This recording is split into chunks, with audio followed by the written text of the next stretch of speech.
프랭크 오션은 미국의 싱어송라이터이다. 본명은 크리스토퍼 에드윈 브로우였지만 2011년 크리스토퍼 프랜시스 오션으로 개명했지만 2015년 활동명인 프랭크 오션으로 또다시 개명했다고 한다. 어릴 적 그의 아버지는 음악가였다고 한다. 허나 프랭크 피셜, 그의 아버지는 엉뚱한 머리 스타일을 자주 고수하는 미쳐버린 실패한 음악가였다고 하며 그의 아버지는 프랭크가 6살 때 아무런 설명도 해주지 않은 채 집을 떠났다고 한다. 아버지와의 악연은 성인이 되어서도 계속되었는데 어느 날에는 아버지가 약 1,450만 달러, 즉 하나로 166억 원에 달하는 금액을 요구하며 그에게 소송을 건 적이 있다고 한다. 이는 프랭크가 올린 한 트위터 게시글로 비롯되었는데 올랜도에 위치한 게이 나이트클럽에서 총격 사건이 벌어졌을 당시 그가 트위터를 통해 뉴스에서 이번에 수십 명의 목숨을 앗아간 범죄에 대해 들었어. 내가 6살 때 아버지와 동네 식당에 간 적이 있는데 거기서 우리 아버지 또한 웨이트레스가 트랜스젠더라는 이유로 그녀를 호모라고 불렀고 더러운 여자에게 서빙을 받을 수 없다고 말하며 나를 그곳에서 데리고 나왔었지. 그날 이후로 난 아버지를 본 적이 없어 라는 성소수자들을 비하했던 아버지에 대한 일화를 써올려 이를 본 아버지 케이빈 쿡씨가 명예를 훼손당했다고 주장하며 프랭크를 상대로 소송을 제기한 것. 사실 쿡씨가 프랭크에게 소송을 건 게 이번이 처음이 아니었으며 이전에 여러 차례 걸었던 소송이 무산된 이후였다고 한다. 그렇다. 프랭크 오션은 동성애자이며 한때 그는 지방시의 크리에이티브 디렉터 리카르도 티시 그리고 프랑스 남성 모델 윌리 카르티에와 열애설이 난 적이 있다. 예로부터 흑인 음악에서 동성애는 금기시되거나 비하받는 경향이 심했는데 그 이유는 힙합의 마초적인 이미지가 타 장르보다 강했기 때문. 동성애자가 힙합을 한다고 하면 무조건적으로 탄압을 받는 세계였으며 그 논란 한가운데 프랭크 오션이 놓이기도 했었다. 그가 채널 오렌지라는 정규 1집을 발매하면서 남자와 사랑한 적이 있다 라고 커밍아웃을 한 것이 그 계기가 되었는데 메이저 흑인 음악 시장에서 동성 간의 관계를 고백한 건 프랭크 오션이 처음이었기에 흑인 음악 시장에 큰 파장을 일으킨 것이다. 그러나 원래 고수들에게는 관대한 법, 그의 엄청난 음악성 때문에 양성애자와 관련한 안 좋은 여론은 점차 흐지부지되었으며 이제는 그를 음악만으로 바라봐주는 사람이 대다수이다. 그가 음악에 처음 관심을 갖게 된 계기는 불타오르는 예술혼이라던가 감춰둔 속마음을 터놓기 위해서가 아니었는데 그저 돈이 허락하는 최대한의 자유를 추구했고 취미를 갖고자 음악을 시작하게 된 것이라고 한다. 고등학교를 졸업하고도 2005년 뉴올리언스 대학교에서 영어를 전공하기까지 꽤 오랜 시간을 학업에 갇혀 보냈지만 프랭크는 어머니의 바람과는 달리 점점 음악을 만드는 것에 깊게 빠지기 시작했으며 2005년 8월 대학교를 자퇴하고 로스앤젤레스에 있는 친구에게 스튜디오를 빌린다는 허락을 받은 뒤 짐을 챙겨 집을 나섰다고 한다. 그는 2012년 정규 1집 채널 오렌지를 발매했다.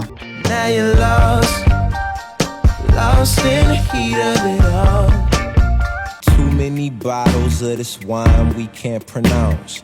Too many bowls of that green, no lucky charm. 데프잼을 통해 발매된 그의 정규 1집은 공개와 동시에 차트 상위권을 휩쓸었으며 평점이 짜기로 유명한 피치포크 또한 2012년 한 해 최고점인 9.5점을 해당 앨범에 매겼다고 한다. 피치포크란 미국에서 유명한 음악 비평 사이트인데 점수를 얼마나 짜게 주냐면 16년 역사 동안 10점 만점의 점수를 준 앨범이 재발매 앨범을 제외하면 총 12장밖에 없다고 하며 심지어는 2010년 이후부터 지금까지는 10점 만점 리뷰를 받은 앨범이 단 2개라고 한다. 그중 하나가 칸예의 MBDTF 그리고 나머지 하나가 피오나 애플의 Fetch the Bolt Cutter이다. 때문에 첫 앨범만의 9.5점은 정말 보기 드문 경우라는 건데 정작 프랭크 본인은 작사 작곡을 하고 오디오를 완성하기까지 2주도 채 걸리지 않았다고 한다. 프랭크는 1집을 내기 전 데프잼 레코딩스 레이블과 2장의 앨범을 발매한다는 조건으로 계약을 맺었는데 데프잼은 그에게 별다른 서포트를 해주지 않았다고 한다. 심지어 당시 데프잼은 직전 타일러 더 크리에이터와 함께 제작한 앨범으로 크게 성공한 터라 급격한 태세 전환을 보인 상태였으며 100만 달러 이상의 무리한 제작 비용을 프랭크에게 요구했었다고 한다. 그럼에도 2주 만에 앨범을 완성시킨 걸 보면 심상치 않은 멘탈을 소유하고 있는 것 같은데 대체 왜 8년째 앨범을 안 내고 있는 건지 이해가 안 될 정도다. 프랭크 오션의 반려견 에베레스트는 채널 오렌지 앨범 총괄 프로듀서로 등록되어 있다. 안타깝게도 무지개 다리를 건넜지만 오션의 역작이자 정규 1집의 총괄 프로듀서로 등록되어 세상에 영원히 그 이름을 남기게 되었는데 채널 오렌지가 2012년 소울 트레인 뮤직 어워즈와 2013년 그래미 최고의 얼반 컨템포러러 앨범을 수상하게 되면서 2012년 2013년을 휩쓴 앨범의 총괄 프로듀서가 사람이 아니라 강아지가 되는 일이 발생하기도 했다. 정규 1집이 발매된 지 4년이 지난 2016년 프랭크는 데프잼과의 계약을 종료하자마자 독립적으로 두 번째 정규 앨범 블론드를 발매했다.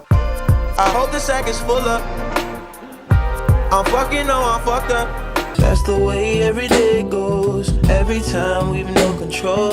If the sky is pink and white, I'll be the boyfriend in your wet dreams tonight. 해당 앨범은 피치포크 선정 2010년대 1위 명반으로 뽑혔으며 놀랍게도 10점 만점을 받았던 칸예의 MBD TF가 2위로 선정되었다. 그러나 이 앨범을 마지막으로 현재 프랭크는 8년째 새 앨범을 내놓지 않고 있으며 덕분에 그의 앨범 평에는 앨범 좀 내라 뒤지기 싫으면 라는 식의 기다리다 지친 팬들의 댓글이 넘쳐나는 중이다. 프랭크 오션은 안 해본 알바가 없다고 한다. 영원한 영감의 원천 프린스를 보고 꿈을 키운 프랭크는 가족들로부터 음악과 관련한 어떠한 서포트도 받지 못했지만 꿈을 이루기 위해 무엇이든 할 만큼 열정적인 소년이었다고 한다. 10대 무렵 그는 스튜디오 렌트나 장비 구입을 위해 서브웨이에서 샌드위치를 만들고 보험회사의 고객 지원 센터에서 일하기도 했으며 한 인터뷰에서 그는 음악과 관련한 직업을 갖기 전 10개가 넘는 알바를 해봤다고 밝힌 적이 있다. 남의 곡을 써줄 생각이 없었던 프랭크는 이 가난한 구렁텅이를 벗어나기 위해 어거지로 음악 제작과 관련한 계약 제안을 받아들이기 시작했는데 그중 저스틴 비버의 곡을 써주기도 했으며 20살 무렵에는 비벌리 힐스의 아파트를 장만할 정도로 큰 돈을 벌게 되었다고 한다.